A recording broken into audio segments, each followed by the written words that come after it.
जय मालिक को कोटि कोटि प्रणाम और सभी भाई बहनों को नमस्कार।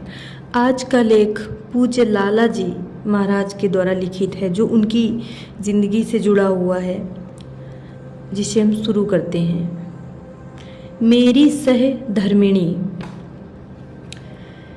मेरे हजरत किबला मौलवी फजल अहमद खां साहब रायपुरी मेरे सदगुरु देव, मेरे पथ प्रदर्शक एवं मेरे सर्वस्व हैं। एक घड़ी मुझे ऐसा भी बोध हुआ कि इन सारे भावों के साथ, जिनमें चित्त आत्मानंद में मग्न होकर हिलोरे लेता है, न जाने कहाँ से एक असत्य प्रवेश पा गया।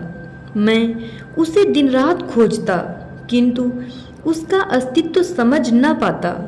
मैं उसे खोजते खोजते थक गया, किंतु उसका ठिकाना न मिला।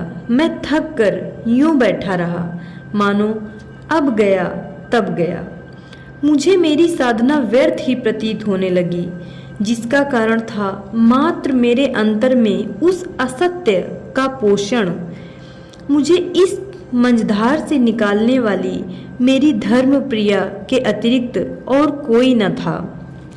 मुझे लगा कि कोई मुझे धिक्कारता, मुझ पर चोट करता एवं मुझे आहत होते देख मुझ पर अट्टहास करता।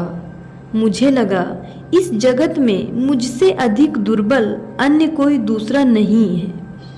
इसी ताड़ना के बीच मुझे ऐसा भी आभास हुआ, मानो मेरे अंतर का चोर दूसरा और कोई नहीं, किंतु स्वयं मेरी हीन भावना थी, जो मुझे ज्ञात नहीं कब और कहाँ से एक झूठी सांप्रदायिक चेतना के रूप में उदय हो गई थी।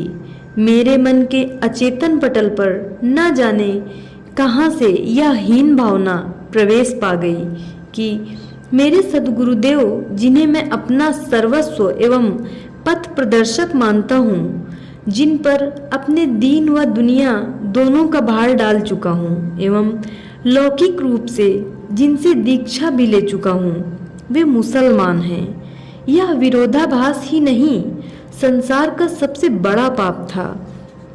मैं उस महामानव को, जो समस्त सांप्रदायिक व धार्मिक बंधनों से मुक्त थे, अपनी तुच्छ बुद्धि के कारण मात्र एक मुसलमान ही समझता रहा। मुसलमान मात्र एक सांप्रदायिक। उस समय तक मैं सही अर्थ में इस्लाम को समझ नहीं पाया था। न मैं हिंदू दर्शन से परिचित था, न ही इस्लाम से। मेरी पोल जब खुली तो मानो पलक झपकते सारा दर्शन दृष्टिगोचर होता सा प्रतीत हुआ।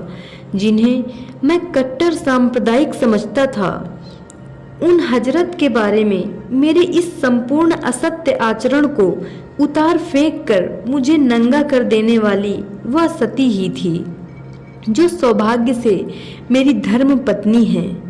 जब तक यह मेरा भ्रम था, मेरे जीवन का सबसे बड़ा असत्य, सबसे बड़ा पाप, मेरे अंतर का चोर मुझे यह कहता था कि तू जिस मार्ग का अनुगामी बना है, उसको दर्शाने वाला एक मुसलमान है।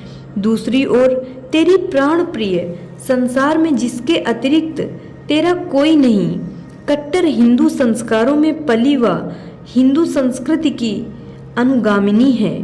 जब उसे ज्ञात होगा कि उसका जीवन साथी एक मुसलमान की शरण में जा चुका है, तो उसके हृदय पर क्या बीतेगी।